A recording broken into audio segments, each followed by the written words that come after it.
नहीं तेरा नशीमन कसर सुल्तानी की गुम्मत पर, तू शाही है बसेरा कर पहाड़ों की चट्टानों पर। नाजरीन आदाब, मैं हूं गुलिशा आपके साथ। आप देख रहे हैं मुंसिफ टीवी का खास प्रोग्राम। ऐसा शो है जिसमें हम आपको हर हफ्ते ऐसी हस्ती से रूबरू कराते हैं जो मुल्क की तरक्की में अपना नुमाया किरदार अदा कर रहे हैं। आज के प्रोग्राम में हमारे खास मेहमान हैं डॉक्टर मेराज हुसैन, जिनका सियासी करियर रहा है। पेशे से मेराज साहब होम्योपैथिक डॉक्टर हैं। कुल मिलाकर कहें तो वो उभरता हुआ सियासी सितारा है, जिन्होंने न सिर्फ मुसलमानों की आवाज़ उठाई बल्कि कई लोगों को इंसाफ तक दिलाया। डॉक्टर मेराज को मुल्क में टॉप 100 माइनॉरिटी लीडरशिप टीम में भी चुना गया था। साथ ही change maker of the year के खिताब से नवाजा गया। सबसे कम उम्र में संसद बोर्ड के मेंबर बनने वाले पहले हैं डॉक्टर मेराज। डॉक्टर मेराज साहब, इस्तकबाल है आपका हमारे इस खास प्रोग्राम। तो आपका जो एक NGO है वॉलंटियर्स अगेंस्ट हेट, इसकी आपने जब शुरुआत करी तो क्या आपके जहन में आया कि अब इसकी शुरुआत कर लेनी चाहिए? देखिए, VAH का जो इनिशिएटिव है वो इनिशिएटिव तब लिया गया जब नासिर और जुनैद की घटना हुई और उसके बाद मैंने कांग्रेस पार्टी से इस्तीफ़ा दिया, क्योंकि जहन में सवाल ये था कि क्या नासिर जुनैद जैसे केस हेट क्राइम के इस मुल्क में इकलौते हैं। तो सवाल का जवाब था कि नहीं। तो ऐसी ज़रूरत महसूस हुई कि जिस मुल्क में एक 8वीं के बच्चे को मास्टर के घड़े से पानी पी लेने पर पटक पटक कर मार दिया जाता हो क्योंकि उसकी जाति अलग है, जिस मुल्क में किसी एक इंसान को उसके धर्म पर, उसकी जाति पर, उसके प्रांत पर उसकी हत्या कर दी जाती हो और उन मजलूमों की मदद करने वाला कोई ना हो, तो उस वक्त ऐसा लगा कि भाई कुछ ऐसा करना है जिससे इन लोगों को लीगल सहायता मिल सके, इनकी आवाज़ सरकारों तक पहुंच सके, इनके बारे में लोगों को जानकारी हो सके, इनकी आवाज़ मीडिया तक पहुंच सके, जो हमारे रहनुमा हैं, सियासी लीडरान हैं, उन तक पहुंच सके। उसके लिए कोई ऐसी पहल करनी चाहिए जिस पहल से इनको फ़ायदा हो सके। तो बस वहीं से ये सोच डेवलप हुई और वॉलंटियर्स अगेंस्ट हेट का निर्माण हो गया। बहुत सारे लोगों ने, जब मैं ये सोच रहा था कि VAH बनाऊंगा, तो उन्होंने कहा कि नहीं भाई, ये आइडिया फ्लॉप हो जाएगा या ऐसी चीज़ें नहीं चलती हैं, समाज सेवा की चीज़ें।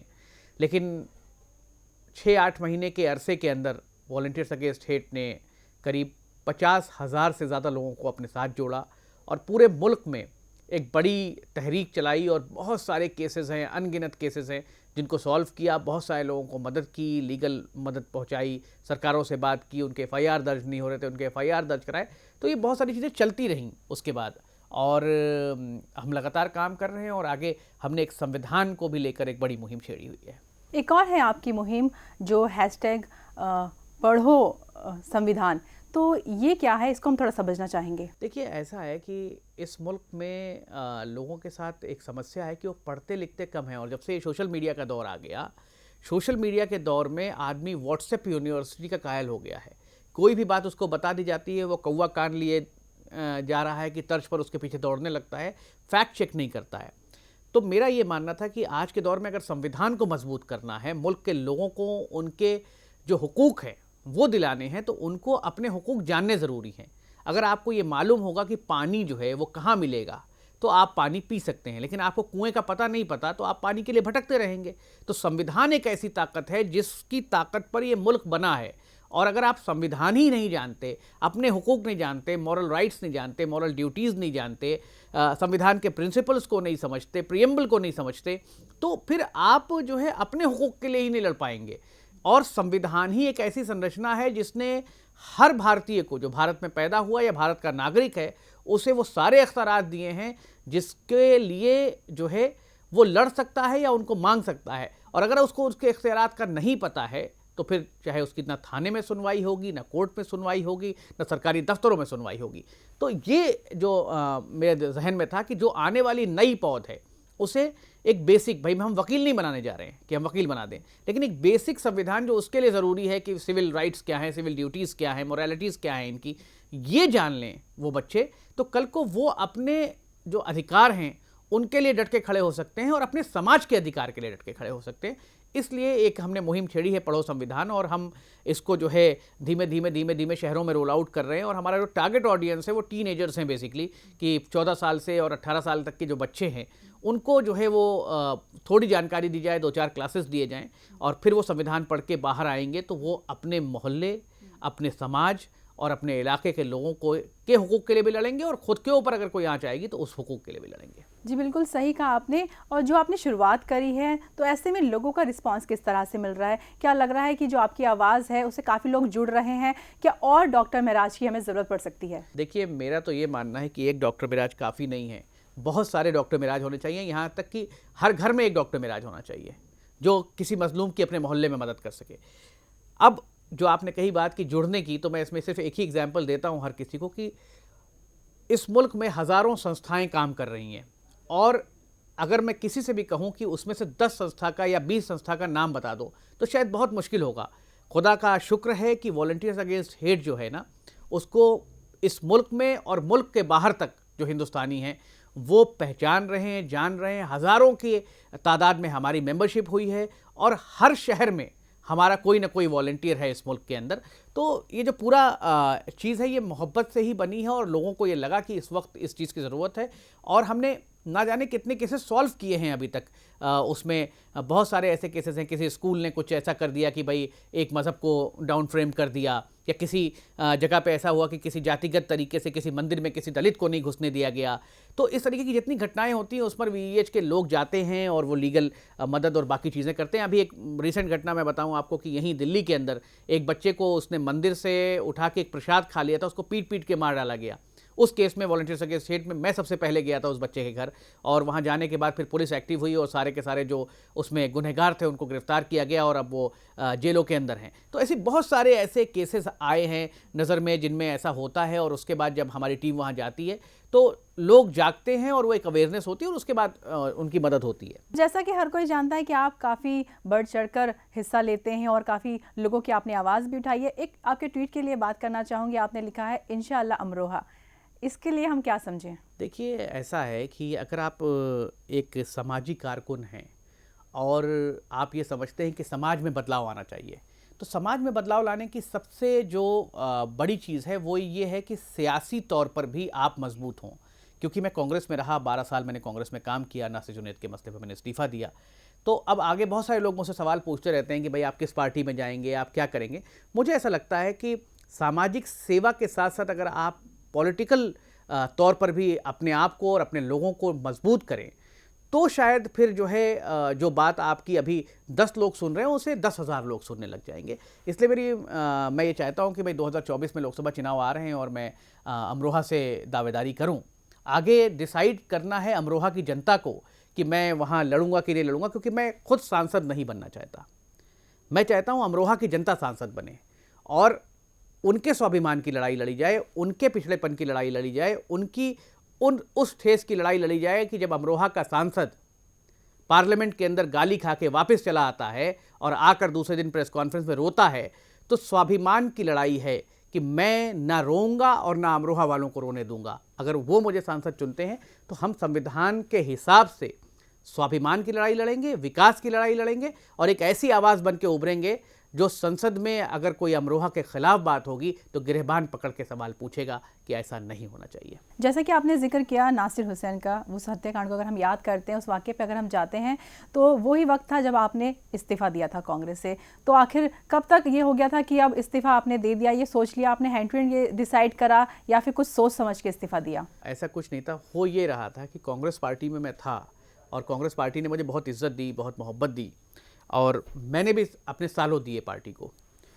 अब एक वक्त आया जब अहमद साहब की ज़िंदगी के बाद कांग्रेस पार्टी जो है वो करीब करीब जो है वो कुछ नौसिखिए स्ट्रैटेजिस्ट के हाथ में चली गई, क्योंकि अहमद साहब को ये समझ थी कि भाई कहाँ पे क्या करना चाहिए।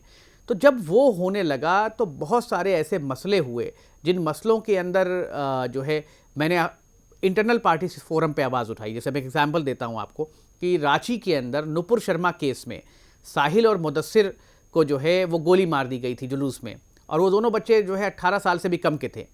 तो मैंने उस मसले पर बहुत इंटरनल पार्टी सिस्टम में आवाज़ उठाई कि भाई इसमें हमारी सरकार है, हमें बात करनी चाहिए, हमें कम से कम एक जुडिशियल इंक्वायरी के लिए बात करनी चाहिए कि कौन सा पुलिस वाला है जो सीधे सर में गोली मार देता है। जबकि जो अगर आप लॉ पढ़ेंगे, पुलिस मैनुअल पढ़ेंगे, तो उसमें यह है कि पुलिस सीधे सर पे गोली नहीं मार सकती किसी अगर कोई जुलूस है या कोई उपद्रव भी हो रहा है तो भी। तो इस तरह की चीज़ें हुई। फिर एक आपने देखा होगा अफरीन फातिमा का मकान तोड़ा गया इलाहाबाद के अंदर। ऐसे ही एक घटना आपने सुनी होगी कि जो है गुजरात के अंदर पब्लिक फ्लॉगिंग हो गई, पुलिस वाले घेर के जो है मार रहे हैं और पब्लिक देख रही है कुछ लड़कों को किसी बात पर। तो मैं ये कह रहा हूँ कि इन सारे मसलों पे मैंने ये चाहा कि पार्टी, क्योंकि मैं जिस पार्टी में हूँ वो पार्टी आवाज़ उठाए। और इस मुल्क में एक बेसिस है कि मज़हब नहीं सिखाता आपस में बैर रखना, हिंदी है हम वतन है हिंदोस्तां हमारा। तो मज़हब के हिसाब से आपकी रणनीति नहीं हो सकती, आपकी रणनीति हो सकती है मजलूम के हिसाब से। तो अगर आप मजलूम के साथ नहीं खड़े हो रहे हैं तो फिर कहीं ना कहीं मेरी जिम्मेदारी थी कि इंटरनली मैं आवाज़ उठाऊं, और मैं लगातार उठाता रहा, बहुत सारे टॉप लेवल की लीडरशिप को बताता रहा कि भाई इस पर बोलिए, उस पर बोलिए, उस पर बोलिए। नहीं हुआ। और उसके बाद ये नासिर और जुनैद का जिसका जिक्र आपने किया, वो कांड हो गया और वो बहुत विभत्स घटना थी कि दो बच्चों को पहले मारा गया और बेइंतहा मारने के बाद उनको जीप के अंदर बांध के जला दिया गया। और वो बेहद गरीब बच्चे थे और उनके पास से कोई गोश्त का टुकड़ा भी नहीं मिला, उसके बावजूद उनके साथ ऐसा किया गया। तो उस पर भी जब कांग्रेस की सरकार, क्योंकि वो दोनों बच्चे भरतपुर के थे, खामोश रही और 4-5 दिन तक ना कोई मुआवजा, ना चीफ मिनिस्टर वहाँ गए, ना कुछ इस तरह का हुआ, तो फिर मुझे ऐसा लगा कि अगर मैं सियासत में आया हूँ तो मैं सियासत में क्यों आया हूँ? मैं सियासत में मजलूमों की आवाज़ बनने के लिए आया था। मैं सियासत में इसलिए नहीं आया था कि मैं MP MLA बन के कमीशन खाऊं। तो मसला ये था कि जब मैं सियासत में उसलिए आया था और वो चीज़ नहीं हो पा रही थी, तो मुझे लगा कि मुझे कांग्रेस से इस्तीफ़ा देके इस मैसेज को देना चाहिए कि कांग्रेस सो रही है तो वो जागे। और अल्हम्दुलिल्लाह, अल्लाह का शुक्र है कि मैंने इस्तीफ़ा दिया। उसके बाद वहाँ मुख्यमंत्री गए, उस परिवार को मुआवजा मिला, उस मसले को और बड़ा हाइप मिला। मैं ये नहीं कहता कि सिर्फ मेरी वजह से हुआ, लेकिन बहुत सारे लोगों ने कोशिशें की, वहाँ के खुद के लोगों ने कोशिशें की, मैंने कोशिशें की। तो कम से कम मुख्यमंत्री के कान पर जूं रहेंगी और एक वक्त के बाद जो है उनके साथ कुछ ना कुछ इंसाफ हो पाया। और जो मुजरिम था, जो मेन मुजरिम था मोनू मानेसर, वो आज गिरफ्तार होकर जेल के अंदर है, जो खुली धमकियां देता था कि तुम्हारा जीजा आ रहा है, तुम क्या उखाड़ लोगे। आज उसको जो है जेल में बंद कर दिया गया है। उसके ऊपर हरियाणा में भी मुकदमे हैं, राजस्थान में भी मुकदमे। तो मैं ये कहता हूँ कि इस तरीके की चीज़ें जब होती हैं तो कहीं ना कहीं एक विसिल ब्लोअर की ज़रूरत होती है। और मुझे लगा कि मेरे कॉलेज में लोग बात किया करते थे कि जब कोई मामला होता था कि कोई तो कृष्ण आएगा किसी मसले पर, तो मैं अपने दिल में ये सोचता था, मेरे सीनियर्स थे, मैं जूनियर था उस वक्त कॉलेज में, कि यार तुम क्यों नहीं कृष्ण बन सकते, तुम क्यों नहीं गलत के खिलाफ आवाज़ उठा सकते। तो मेरा मिजाज हमेशा वही रहा है कि अगर गलत हो रहा है और कोई आगे नहीं आ रहा है तो मैं ये कोशिश करता हूँ कि मैं आगे आऊँ। और इस्तीफे का जहाँ तक सवाल है, मैं कोई सोच के नहीं गया था वहाँ इस्तीफा देने। रोजगार के ऊपर हम बात करना चाहेंगे। तो बहुत सारे हमने देखे हैं, मुस्लिम में खासकर, लोग अपना बिजनेस ज़्यादा करते हैं। क्या उन्हें जॉब मिल नहीं रही है या वो करना नहीं चाहते हैं? मैं तो ये मानता हूँ कि अपना बिजनेस किसी नौकरी से ज़्यादा अच्छा होता है। क्योंकि होता क्या है कि अगर आप बिजनेस करते हैं तो आज जो आप बिजनेस कर रहे हैं वो बिजनेस आप अपनी नस्लों को ट्रांसफ़र कर सकते हैं। आपने एक दुकान खोली, उस दुकान को चला दिया तो उस पर आपका बेटा बैठ जाएगा। लेकिन अगर आप नौकरी कर रहे हैं तो नौकरी जिस दिन आपकी ख़त्म हुई, आपका बेटा भी फिर ज़ीरो से स्टार्ट करेगा, उसकी तनख्वाह भी वहीं से स्टार्ट होगी जहाँ से आपकी पहली तनख्वाह स्टार्ट हुई थी। तो मेरा ये मानना है कि बिजनेस ज़्यादा बेहतर चीज़ है और माशरे में मैं बिजनेस को प्रमोट करता हूँ। मैं कहता हूँ कि भाई किसी की नौकरी या गुलामी करने से बेहतर है आप खुद 4 लोगों को रोज़गार देने की हैसियत पैदा करिए, ताकत पैदा करिए। और ये बहुत अच्छी बात है कि नौजवान नस्ल रोज़गार की तरफ जा रही है। और उसको मुझे अभी मैं आपको बताऊँ कि दुबई में गया था, मैं एक लड़के से मिला, आतिफ़ रहमान नाम का लड़का है, बिहार का लड़का है। उसने एक ग्रुप बनाया ORO24 करके दुबई में, और उसकी माली हैसियत हज़ारों करोड़ रुपए की है इस वक्त उस ग्रुप की। तो ये कॉमन लड़के बहुत सारे जब अपनी हिम्मत करते हैं तो बहुत कुछ बड़ा कर जाते हैं। हज़ारों एम्प्लॉयज़ उसने रखे हुए हैं। तो मेरा ये मानना है कि बिजनेस कोई बुरी चीज़ नहीं है। और ठीक है, जिसको नौकरी मिल रही है वो नौकरी करेगा, जिसको बिजनेस करना है वो बिजनेस करेगा। और बिजनेस अगर किया जाए तो ज़्यादा बेहतर है। और मैं किसी काम को छोटा नहीं मानता। अगर आप फल भी बेचते हैं और ईमानदारी से बेचते हैं तो आप उस घूस खाने वाले एम्प्लॉय से ज़्यादा बेहतर हैं जो सिर्फ चोरी डकैती कर रहा है और अपनी जो उसको नौकरी मिली है उसके साथ नाइंसाफ़ी कर रहा है। अब जैसे कि इलाहाबाद कोर्ट का जो फैसला आया है मथुरा जो ईदगाह मस्जिद को लेकर, उस पर क्या कहना है आपका? देखिए, अब तो कोर्ट का मामला है भाई। मैं तो ये कहता हूँ कि पूरे देश के सारे मस्जिदों को खोद खोद के देखा जाए पहले कि कहाँ कहाँ हैं, और फिर उसके बाद एक बार में इस सारे चीज़ को सॉल्व कर दिया जाए। क्योंकि भाई अगर यही करते रहे हम अगले 25 सालों तक तो हम तो ना जाने कितने पीछे चले जाएंगे दुनिया में। तो इसलिए इस मसले का जो भी हल निकलना है, दोनों पक्ष मिलकर बैठ के ख़त्म करें इन दोनों मसलों को।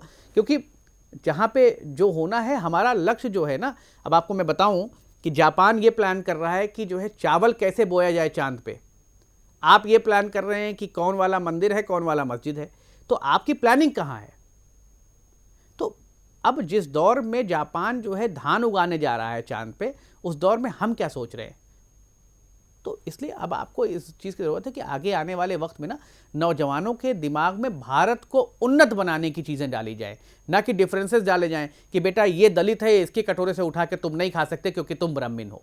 मैं इस बात के बेहद खिलाफ हूँ। ये जो भेदभाव है ये शुरू से अब तक लोगों के दिलों में कायम है। क्या आगे भी भेदभाव जो लोगों में इस तरह का बना रहेगा? क्योंकि जो बच्चे हैं उन पर भी इन सब चीज़ों का गलत असर पड़ता है, क्योंकि जो वो बड़ों को देखते हैं उसी को ही कॉपी करते हैं। तो ऐसे में ये जो भेदभाव चलता जा रहा है, मस्जिदें तोड़ी जा रही हैं और मंदिर बनते जा रहे हैं, बच्चों पर इसका क्या असर पड़ेगा? देखिए, ऐसा है, मैं नहीं मानता हूँ कि मुसलमान जो है इस मुल्क में डरा हुआ है या बहुत परेशान है या उसकी फलाह और बहबूदी को कोई रोक सकता है। देखिए, जब तक भारत का संविधान है वो सबको सुरक्षा देता है और सबको एक आंख से देखता है। 2-4 केसेस हुए हैं इस तरह के, मैं मान सकता हूँ, लेकिन मुसलमान हर वक्त रोता रहे कि हाय हाय हाय हाय हमारे साथ क्या हो गया, इससे आपकी तकदीर और तस्वीर नहीं बदल सकती है। तकदीर और तस्वीर बदलने के सिर्फ 2 ही तरीके हैं। पहला, अपने बच्चों को पढ़ाएं। और सिर्फ मैं ये मुसलमानों से नहीं कह रहा हूँ, मैं दलितों से भी कह रहा हूँ, शोषितों से भी कह रहा हूँ, पिछड़े वर्ग से भी कह रहा हूँ, जो गरीब अंचल के लोग हैं किसी भी हाल में एक रोटी कम खा के अपने बच्चों को पढ़ाएं। दूसरा, उनकी घर में तरबियत ऐसी दें कि कल को जब वो बड़े हों तो वो मुल्क को अच्छा और बड़ा बनाने की सोचें, ना कि कमीशन खोरी सिखाएं उनको, ना कि उनको लूट घसोट सिखाएं, ना कि उनको एक दूसरे के प्रति नफरत सिखाएं।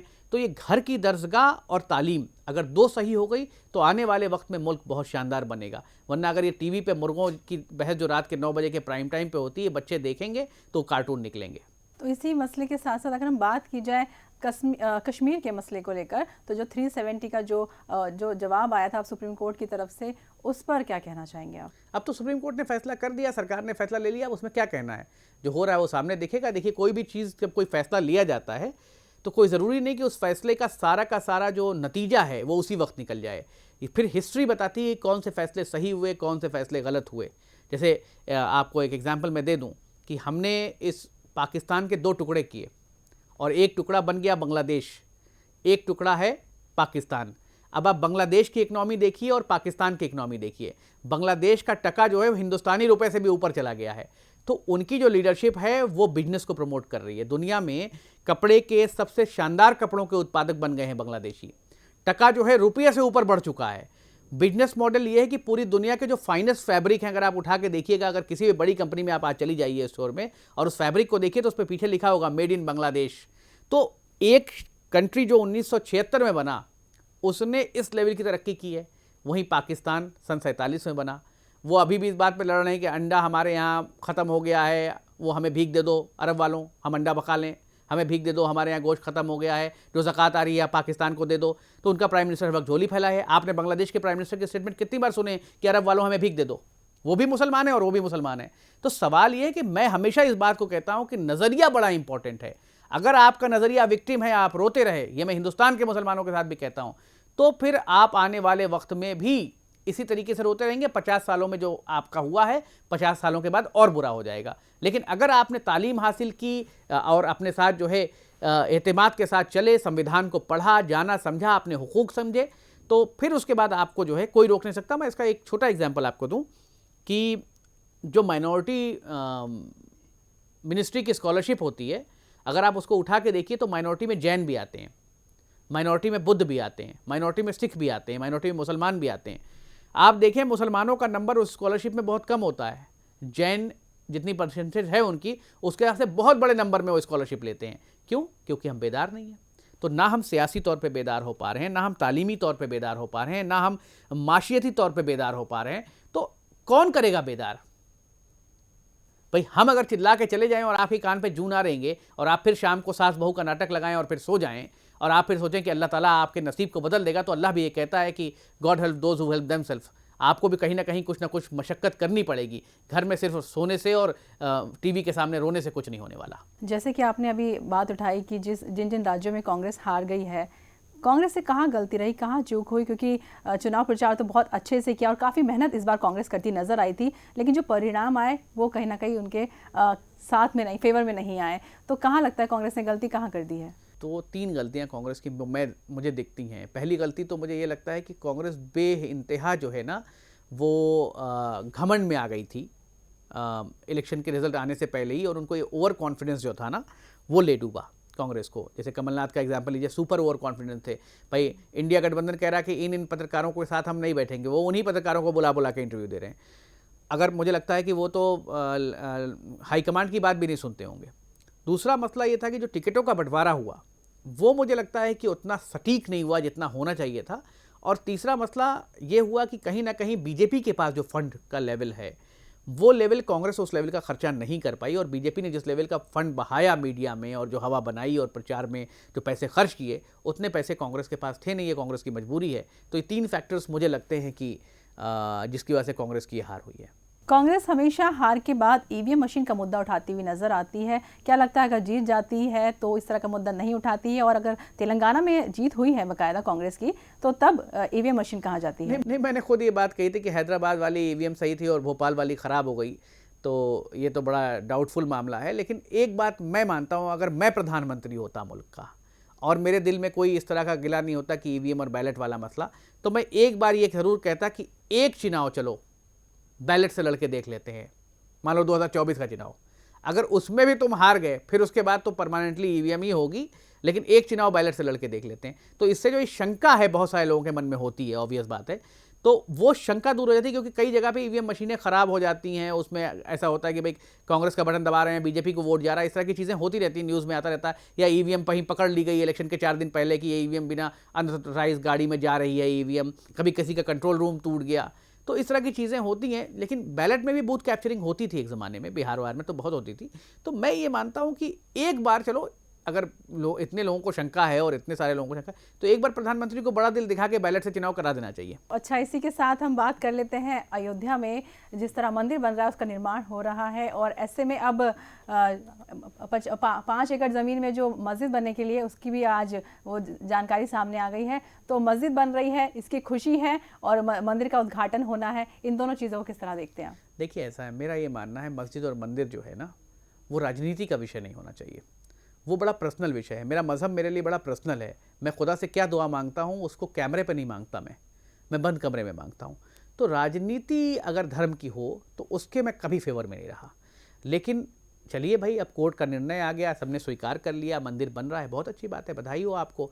मस्जिद भी बनाने को कोर्ट ने कहा था 5 एकड़ में बना लीजिए जाके, वो भी बना रहे हो, वो भी बहुत खुशी की बात है। लेकिन जो मूल मुद्दे हैं, जैसे प्रधानमंत्री ने कहा था कि भाई मेरी तपस्या में कोई कमी रह गई हो, जब जो है किसानों का मसला हुआ था और बिल वापस लिया था, तो वो तपस्या में जो कमी थी वो कब पूरी करेंगे आप? जो 44 साल में सबसे ज़्यादा बेरोजगारी बढ़ गई है उसे कब पूरा करेंगे आप, सही करेंगे आप? कब देंगे नौकरियां लोगों को? जो आपने वादा किया था कि बहुत हुई महंगाई की मार अब की बार मोदी सरकार, उसका क्या करेंगे? यूपी में जो है महिला क्राइम नंबर 1 पर हैं इस वक्त। एनसीआरबी के डाटा कह रहे हैं, आप उठा के देखिए महिला क्राइमों का क्या इशू है, उसे कब सही कहेंगे? कब वो उस बात को सही सोचेंगे कि बहुत हुई महिला पर अत्याचार, अब की बार मोदी सरकार? डॉलर गिर रहा था लगातार, मोदी जी रोज़ बता रहे थे कि ऐसे डॉलर नहीं गिरता, क्यों नहीं बांग्लादेश का रुपया गिर रहा है, क्यों, जब वो मुख्यमंत्री थे तब। तो जो डॉलर गिर रहा के आगे रुपया गिर रहा है उसे कब उठाएंगे आप? जो डोकलाम में चीन ने जो है इतने सारी हवेलियां बना ली अपनी, उसे कब सही करेंगे आप? जो इतने सारे मसले चल रहे हैं अलग अलग जगहों पे, छोटे छोटे क्षेत्रीय मसले हैं, आदिवासियों के मसले हैं, जनजातियों के मसले हैं, जातिगत जनगणना का मसला है, उसे कब सॉल्व करेंगे आप? ये सारे मसलों पे मुझे लगता है राजनीति होनी चाहिए। और स्कूल, तालीम, हॉस्पिटल और देश में उन्नत रोजगार और देश में लोगों को नौकरी, ये मुख्य धारा के लोगों के लिए ज़रूरी है। इस पर क्या करेंगे, इस पर अगर ज़्यादा ध्यान दिया जाए तो मुझे लगता है देश मजबूत बनेगा। और हम सबकी प्राथमिकता, प्रधानमंत्री से लेके अंतिम क्षण तक बैठे हुए जो भारत से प्यार करने वाला व्यक्ति है, उसकी जो है प्राथमिकता यही होती है कि मुल्क सुदृढ़ बने। जब हम दुनिया में कहीं जाएं तो लोग हमें सलाम करें कि हम हिंदुस्तान से आए हैं। जैसे आपने देखा होगा कि हिंदुस्तान में कोई अंग्रेज़ आ जाता है तो सारे हिंदुस्तानी घेर के उसको खड़े हो जाते हैं कि अरे वाह वाह वाह वाह, ये अंग्रेज़ आया है। तो हम भी जब कहीं हिंदुस्तान से बाहर जाएं, हम भी अमेरिका में जाएं, तो लोग हमें घेर के खड़े हों कि भाई ये हिंदुस्तान से आया है, ये वो मुल्क है जिसको 10 सालों में तब्दील कर दिया गया। तो ये मेरी सोच है और मैं इसी सोच पर काम करता रहूँगा। जाते जाते आप 2 लाइनें हैं जो आपने लिखी है, वो मैं पूछना चाहूँगी आखिर इसका मतलब क्या है कि ऐसे हुए तो जाग ही जाएंगे एक दिन, जो जागते हैं उनको जगाना है बस। ये लाइनें किसके लिए लिखी हैं आपने? बहुत सारे लोग हैं जिनको तो दुनिया से मतलब ही नहीं है, वो तो अपने काम धंधे में लगे हुए हैं। लेकिन बहुत सारे लोग ऐसे हैं जो रोज़ मुल्क बदलने की कोशिश कर रहे हैं, लेकिन वो कहीं ना कहीं किसी गफलत में हैं, किसी गलत नज़रिए में हैं। मेरा ये मानना है कि उनको जो है सही लाइन पे लाना होगा। मैं एक शेर बहुत पढ़ता हूँ कि हम ही ने लाज रखी है बुज़ुर्गों की यहाँ, वरना सभी टुकड़ों पे पलते हैं, बगावत कौन करता है। तो मसला ये है कि टुकड़ों पे पलने वालों के लिए ये लाइन लिखी गई है। बहुत शुक्रिया डॉक्टर साहब हमारे इस खास प्रोग्राम में तशरीफ़ लाने के लिए। नाजरीन, उम्मीद करते हैं आपको हमारा ये खास प्रोग्राम पसंद आया होगा। इसी के साथ मैं आपसे विदा लेती हूँ। मिलते हैं आपसे एक नए शो, नए मेहमान के साथ। तब तक के लिए अलविदा।